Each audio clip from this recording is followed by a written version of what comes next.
Have you ever walked by an object that is so unexpected that you just have to stop by it to somehow figure out what it means? I would like to share such an object with you. Maybe we can figure it out together. Bring a friend if you like, as this is a good one to talk about. This object is an art piece called Mistaken Identity, and the artist who created it is Joyce J. Scott. It's almost 2 feet tall and sits on a pedestal. Let's look at it from a distance. What do you think this figure is meant to be? What features does it have that may clue you in? Do you see anything unusual? What's growing from both sides of its head? Now, how do you feel about it? Does it attract you? Repel you? Do you find it frightening? Is it shifty and trying to hide something from you? Is it maybe frightened itself? If so, why? What is its body language telling you? A good way to understand body language is to mimic it. So, go ahead, get into the stance of this figure.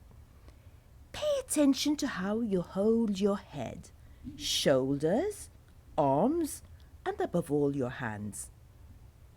In this stance, can you tell what the figure is all about?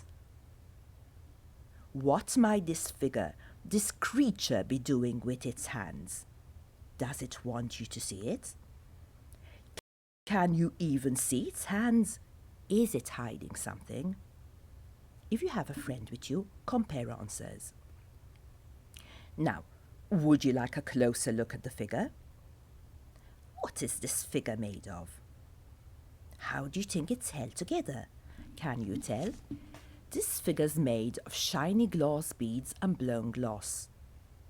Would it look any different if it's made of clay, metal, or even wax?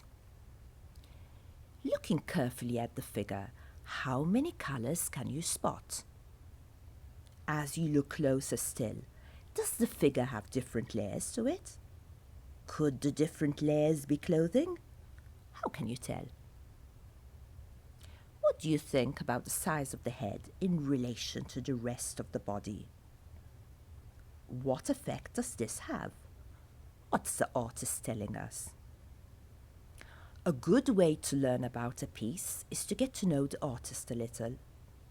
The artist who created this is Joyce J. Scott. Her mother, herself a quilt artist, taught her to sew with beads when she was 5. Joyce's artwork, full of beads, celebrates her mother. Joyce says, "My best voice is as an artist." She has a lot of anger about politics and racism. She calls this the bane of the human race, as it tells lies about minorities and also lies about the story of the country we all live in. She tells us that she uses this anger in her work. She uses shiny beads to tell us these stories. Joyce J. Scott spoke to us about her art here at the Des Moines Art Center. A member of the audience had asked her about this figure, about mistaken identity. She gave us a clue.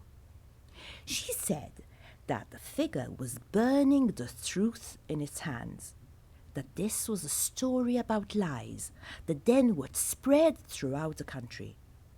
She added that through this figure we must learn. Let's look at the figure again with Joyce's thoughts in mind. How do you see it now? Think again about the title, Mistaken Identity. What was your first impression of the figure? Has your impression of its identity changed now? If you had to create art in response to something you're really angry about, what would it look like?